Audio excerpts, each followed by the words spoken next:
কেমন আছেন সবাই? 31st নাইটটা কীভাবে সেলিব্রেট করেছি সেটা তো আপনাদের অলরেডি দেখিয়ে দিয়েছি।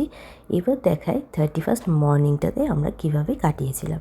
তো 31st ডিসেম্বর আমার মেয়ের কিন্তু ভ্যাকসিনেশনের ডেট ছিল। ওই জন্য সকালবেলা চা খেয়ে ব্রেকফাস্ট করে আমরা কিন্তু বেরিয়ে পড়েছিলাম 3 জন মিলে ডক্টরের চেম্বারের উদ্দেশ্যে। আর আজকে কিন্তু এই ব্লগে আপনাদের হায়দ্রাবাদের রাস্তাঘাট এবং বাজারঘাট সেগুলোও একটু দেখাবো। এই যে সকাল সকাল দেখলাম গাড়িতে করে এরকম আবির বিক্রি হচ্ছে, কেন জানি না, কিছু হয়তো কারণ ছিল, কোনো হয়তো উৎসব ছিল।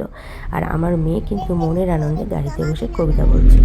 তো যাই হোক, চলুন দেখাই আপনাদের। আর এখানে সবজি ফল কীভাবে বিক্রি হয়, এখানে রাস্তাঘাটে কেমন ক্রাউড থাকে দেখতেই পাচ্ছেন। রাস্তাঘাটে যথেষ্ট গাড়ি চলাচল করছে, এখানে কিন্তু ভিড় থাকেই।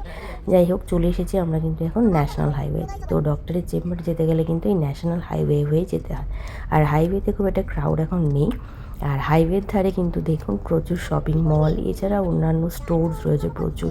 একটা বড় ডেকাথলনের স্টোরও রয়েছে। আর তার সাথে সাথে কিন্তু রাস্তার ধারে ধারে প্রচুর ফ্রুট স্টলও রয়েছে। হায়দ্রাবাদে একটা জিনিস খুব ভালো, এখানে কিন্তু প্রচুর পরিমাণে ফল পাওয়া যায়।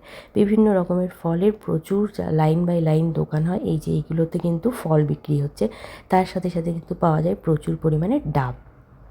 এই যে আমরা চলে এসেছি ডক্টরের চেম্বারের কাছাকাছি। এই এরিয়াটাতে কিন্তু বেশ গাছপালা রয়েছে, এখানে ক্রাউডও একটু কম আছে।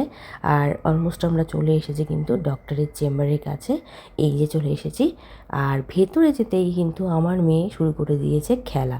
বাচ্চাদের পেয়েছে, তার সাথে ওখানে কিন্তু এই সমস্ত খেলনাগুলোও থাকে, তো ও গিয়ে ভীষণ মজা পায়। যাই হোক, ফাইনালি ভ্যাকসিন দিয়ে নিয়েছি, ও কান্নাকাটিও শুরু করে দিয়েছি। আমরা চলে আসছি বাড়ির দিকে। ভিডিওটা ভালো লাগলে অবশ্যই লাইক অ্যান্ড সাবস্ক্রাইব করে দেবেন। Thank you.